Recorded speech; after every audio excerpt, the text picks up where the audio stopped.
Very much a nice piggyback on Rabbi Borger's last words, which I only caught the very end about developing our emuna.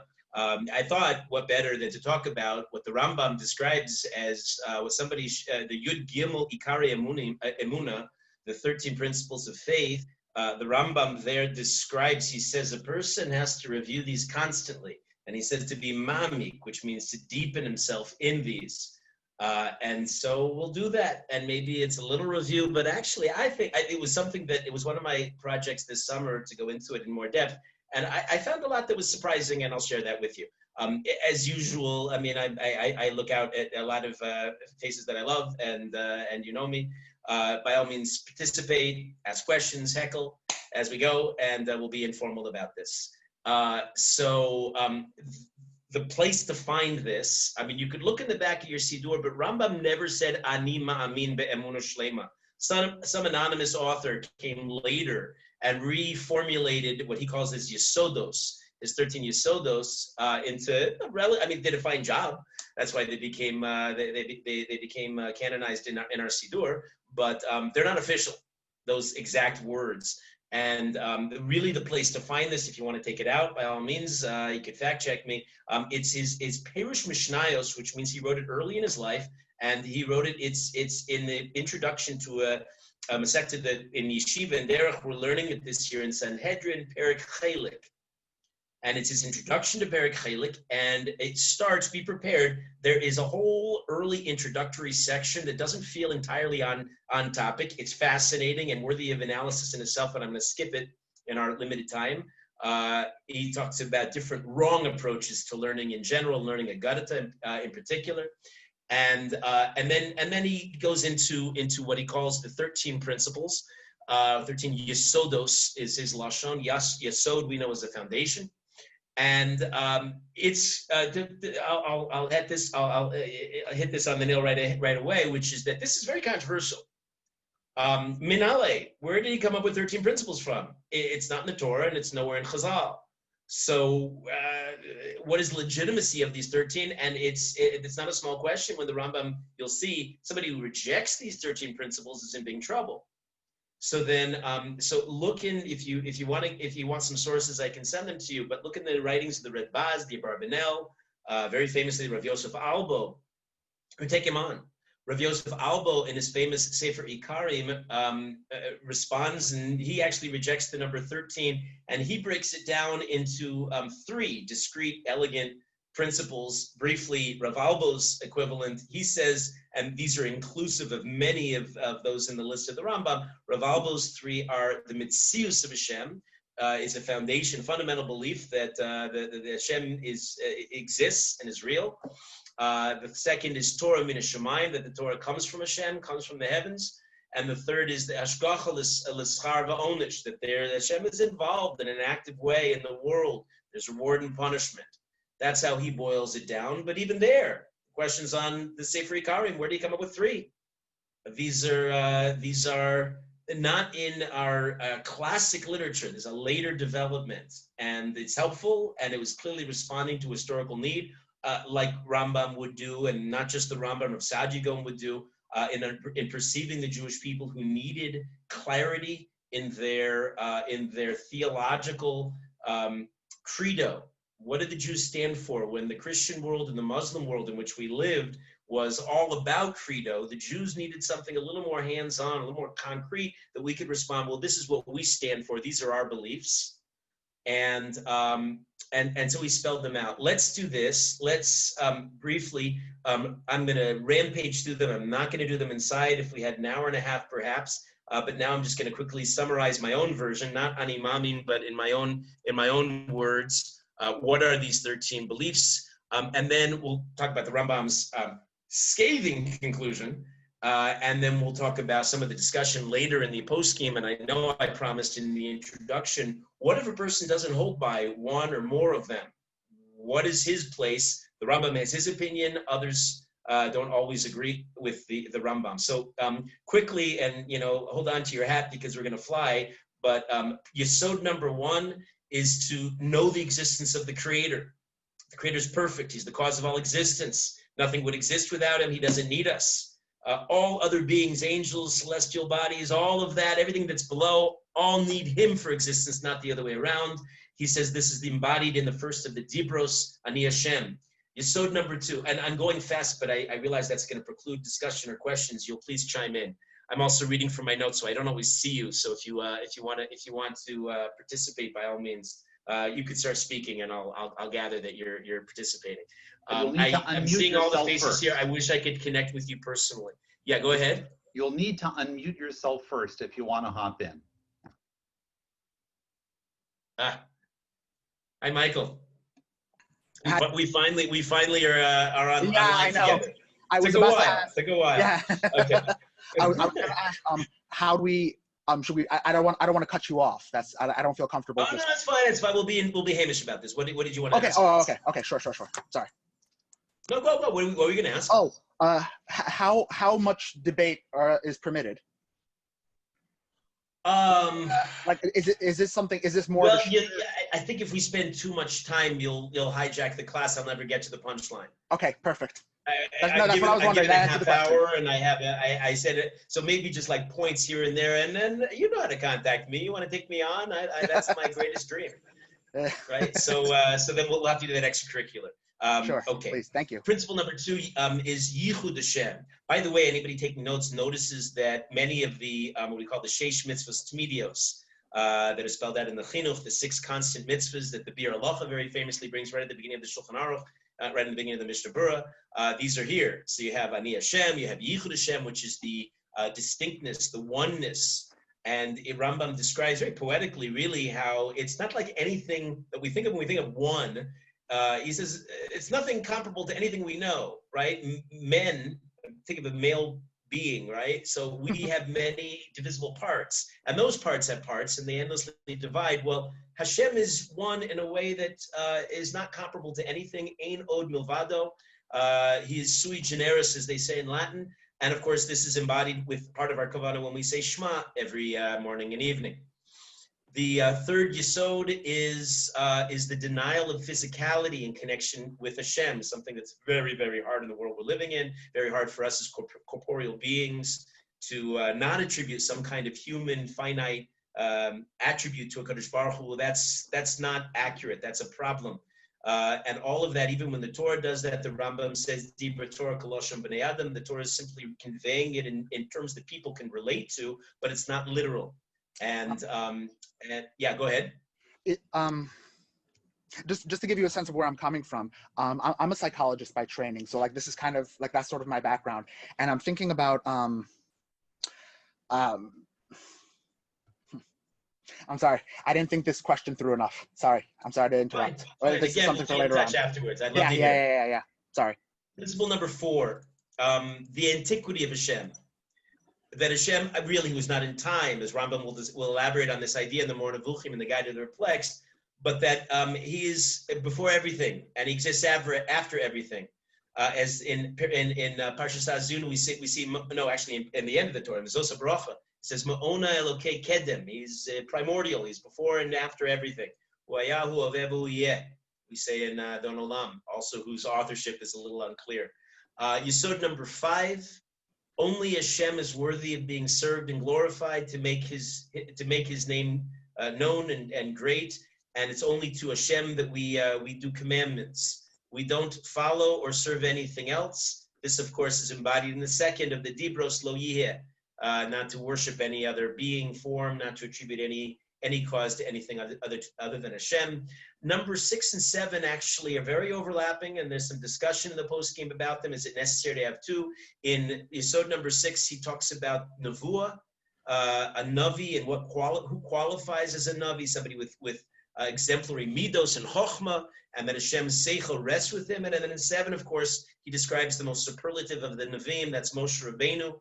He's the father of all Nevi'im before and after, superior to all. He rose to the level of the Malachim, the angels, and there was no intermediary. He spoke face to face to a Kadosh Baruch Hu, and that's central to principle number 8, which we will have to speak about, because number 8 is a big one.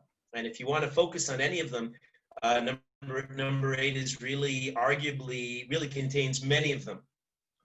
And also number 8, it would seem to me a lot in the modern mindset fall a bit short of measuring up to number 8. I'll even comment before I say it. I'll give a little anticipation here and building it up. There are a lot of people, you hear this line all the time in the world. People say, well, I'm a modern rationalist kind of a thinker. I'm a Rambam kind of a man. I don't know if those same people have read the 13 Ikarim and internalized them and fully understand, fully appreciate where the Rambam is coming from before they say that they totally subscribe to the Rambam. The Rambam writes, and this is consistent, certainly all over Chazal, but here's how the Rambam formulates it. The whole Torah we received was given by Moshe through Hashem, right? Through Moshe, Hashem gave us the Torah. He describes, very interestingly, it's not entirely clear to any of us, Chazal didn't know, exactly how that took place. By what mechanism did Hashem exactly transmit? Because the Torah, we're not just talking about the written Torah, we're talking about Torah Sheba'al Peh, the Gans package. And then he says, therefore, the entire Torah is a package deal, necessarily.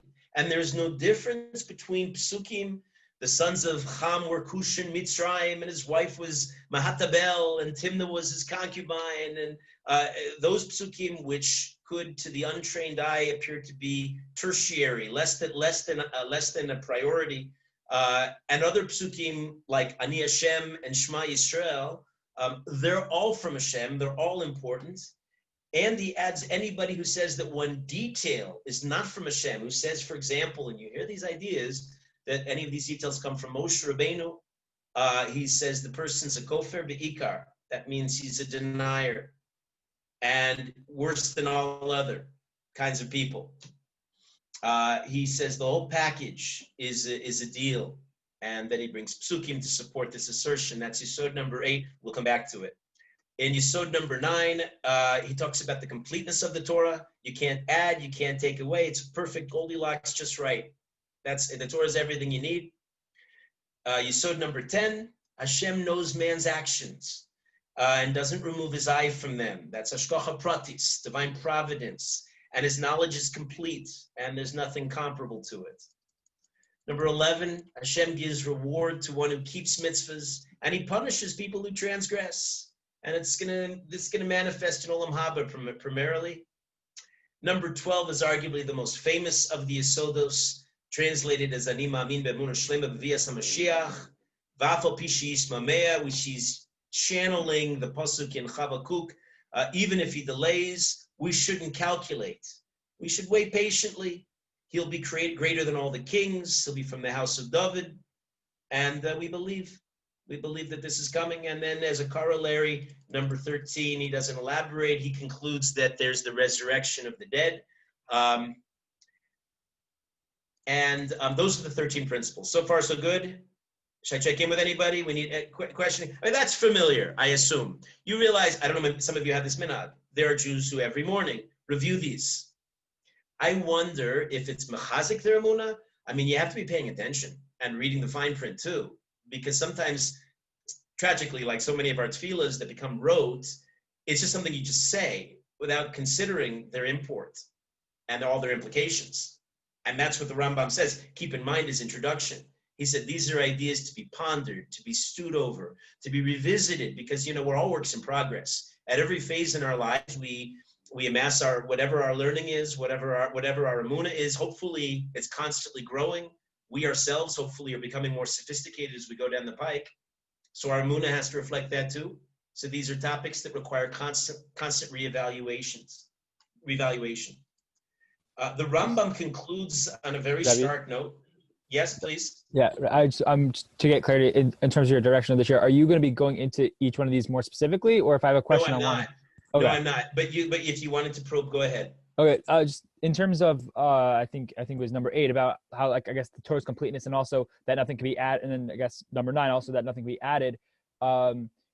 Is that true? I know Rabbi was just learning the end of Makos as well. I was also just learning that it says about how the Nevi'im came to Mavata what Moshe said. So how's that work within the context of Torah being as, okay, Moshe was the greatest prophet, and then it says that, is that totally side point? We not discuss it here, or? It's a great point, and it'll also derail us if we do fine. this. But Bernie, let's get on another time, and we'll hash it out as much as we can. Okay. By the way, I'm giving every day Makos Bekius. It comes out 3:15 Eastern Standard Time. Anybody's welcome to join, and we'll be delving into that. So Bezras Hashem, Bekius, but we pause on some of the juicier bits. So here's how the Rambam concludes. He says, a person who accepts these fundamental principles, he's part of Klal Yisrael, Rambam says. He says, such a person, it's a mitzvah to love him. And we start thinking, okay, why would I not love a Jew? But okay, hear out the Rambam. He says it's a mitzvah to show compassion for him, all the basic, all the pertinent ideas in the Torah, the way we're Kol Yisrael, the Ravim Zeh, that we reach out to each other. He says such a person, even if he sinned, and even if he does all the sins in the Torah, he's going to be punished for those. It's true. But this is a personality, the Rambam says, person who sins, but this guy sins, and he's doing it, we call him Mumar L'Te'avon. He believes. He's there. It's simply he doesn't control his passions, his desires. You know, he's 100% there, but wow, that KFC looks tasty. It's very hard for him to control himself. And he says such a person, Yesh lo chelek olam haba. He's guaranteed a place in olam haba, makes tshuva on the sins, or alternately he has to be scoured in Gehenna, but he's okay.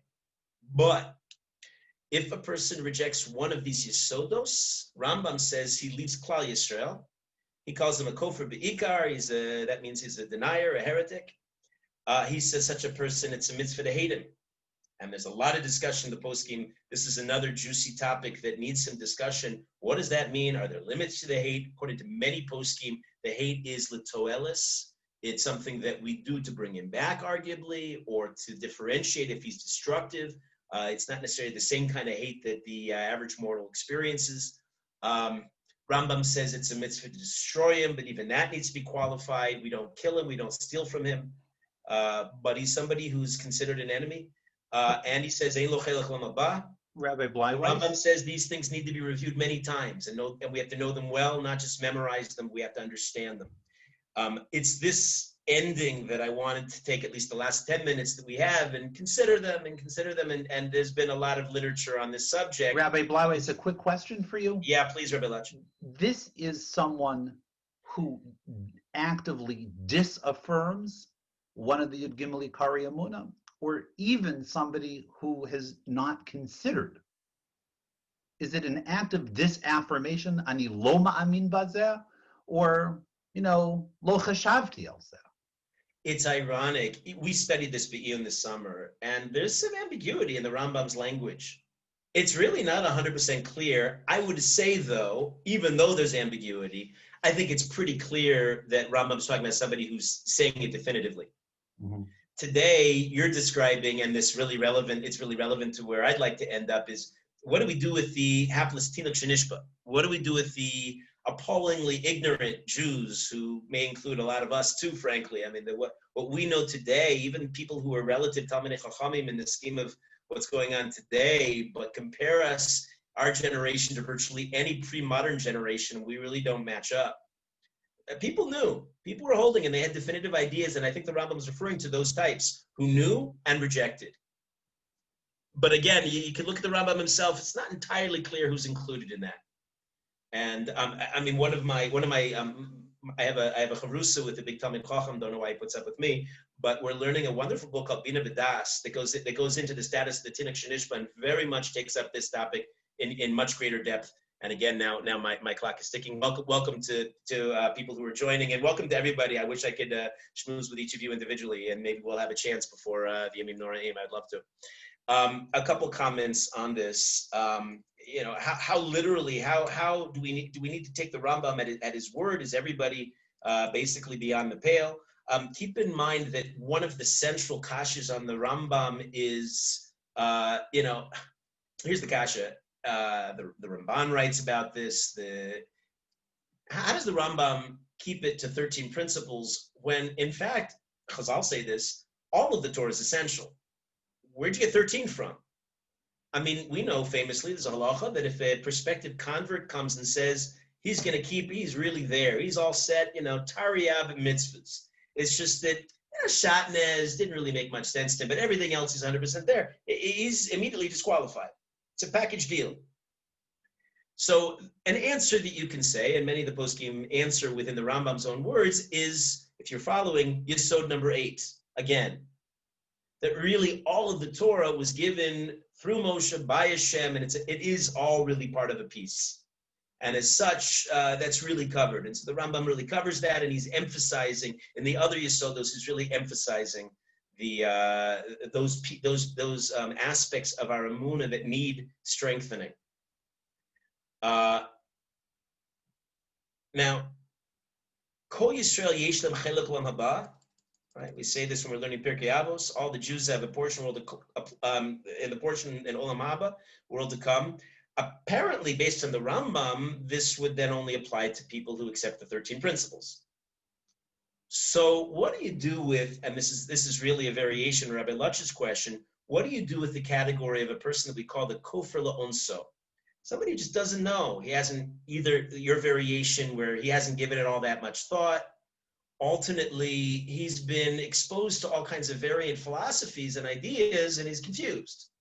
And he's merging them, and he doesn't really understand the principles. He hasn't learned Be'iyun. Do they all fall under the sweeping rejection of the Rambam? The Rambam himself may have contradicted himself. If you look at Hilchos Tshuva in the 3rd parak, he says that a person who attributes gashmius to Hashem, any physicality to Hashem, is a kofer, ein lo chelek. The Ravid there famously says, and the Ravid is, speaking of ambiguous, the Ravid also needs a lot of study and understanding. What does he mean? He says that there are people that he describes as bigger than the Rambam, okay, bigger than the Rambam, who actually had such thoughts, who associated certain physical properties to HaKadosh Baruch Hu. And the Ravid says certainly those people were wrong, but he implies that they're not. The Ravid famously says that they're not in this category of kofer b'ikar, of somebody who's beyond the pale. He puts them in the category of he's not a mean, he's not a heretic, he's a posher. He doesn't mean well. He doesn't understand what he's saying. The Radbaz, I mentioned at the very beginning, says that somebody who honestly studies the sources and reaches a heretical conclusion, he says he's not in the category of a kofer, of a heretic. And he goes on, he says someone who's not raised with the Torah, what we call the proverbial tinok shenishpa, is not a heretic either. The Rambam, remember the Rambam very famously in discussing the Karaim, the Karaites, they would reject most of these Ikari Emuna, and he says that they're tinok shenishpa, they're babes who are raised in captivity and don't know better. And again, he seems to contradict his own strong words in his Perush Mishnayos that we quoted earlier. So what are we left with? How do we understand this? What are some of the views of the Achronim? Famously, Rav Chaim Brisker, Rav Chaim Halevi Soloveitchik, he doubles down on the Rambam, and he asserts that based on the Rambam, a tinok shenishpa, person who's really clueless and doesn't know and ignorant, like we have so frequently today, he may be a tinok shenishpa, but he's an apokorus, perhaps a nebuch apokorus, but an apokorus nonetheless. Apokorus is another variation of a heretic. Rav Elchanan Wasserman has a famous piece himself where he talks about this, and he seems to also. Can I interject for half a minute? Yeah, please go ahead. I want to share a Maramakom with all of you. Fantastic. You may be going where I'm going to. This? No, I don't know that. Go ahead. This is Tara Burton's new book. She's a social anthropologist called Strange Rights. I became familiar with this book through one of Tikva's recent podcasts. The subtitle of this book is New Religions for a Godless World. And it's talking about our postmodern society and how people tend not to be religious at all, but they've built churches around themselves and their own self-interest. But what I found fascinating in this book, this is a sociology book. It's made for mass market readability, but it's a sociology book at its core. Yeah. And it talks about how many people have such confused religious beliefs. They think they are a fill in the blank, an Episcopalian, a this, a that, the other thing.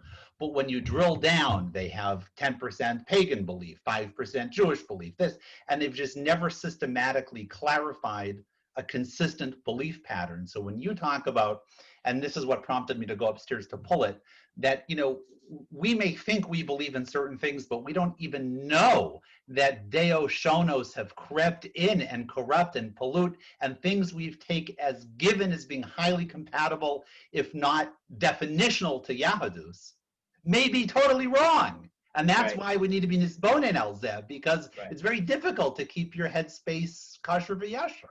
Right. Thanks very much for the insight, because obviously the subtext of everything we're talking about is that on an individual level, it's important to do so on a regular basis, and how much more so during Elul Zman. Where are we holding exactly? And is there a lot of clutter up there that's not entirely consistent and worked out? Let me at least, since I know we only have about a minute left, and I really could use another half hour at least, let me at least give a call out to the other view that's a little bit more, generous perhaps, to the modern day Tinok Shenishba, the modern day person, or maybe not Tinok Shenishba, even the modern day cluttered, muddled individual. And I have this, let's say, Rav Yaakov Weinberg, the late Rosh Hashiva of Ner Yisrael, has a whole approach to this. His general approach, and it's based on Chazal, his inclination is to say that the kofar la'onso, the person who's a kofar, but he's doing it out of onus, it's not his fault, he doesn't know, he's got all kinds of influences. He feels that he's in a different category altogether. Yesh lo chelik olam haba, he does have a portion of the world to come. He brings a lot of support text to this idea. There are a lot of practical halachas that are affected about this, who can be counted in a minyan. He says that we can be very generous and lenient, and many are. Apparently, this approach seems to be indicated in the Chazon Ish, at least in terms of some of the harsh halachic conclusions that are made about the classic heretic may not apply to the kofar la'onsa, the person who just doesn't know better, and the like. And so, practically speaking, what should we do, right? Certainly, the general approach, as the Chazon Ish said, is to reach out to people b'kishrei ava, with binds of love, and of course to show by example that there's a beautiful system, and to try as much as possible to clarify and to teach that people should understand the proper approach. But at the end of the day, really the foundations of belief are, even if there are those who tinker, and as we said, there are variations on the Rambam, but even if you do want to parse some of the details, the general heft of what the Rambam gives over is pretty standard and pretty much based in tradition, and it's strong and distinctive because the Torah is coming min hashamayim. So of course it has a distinctive point of view.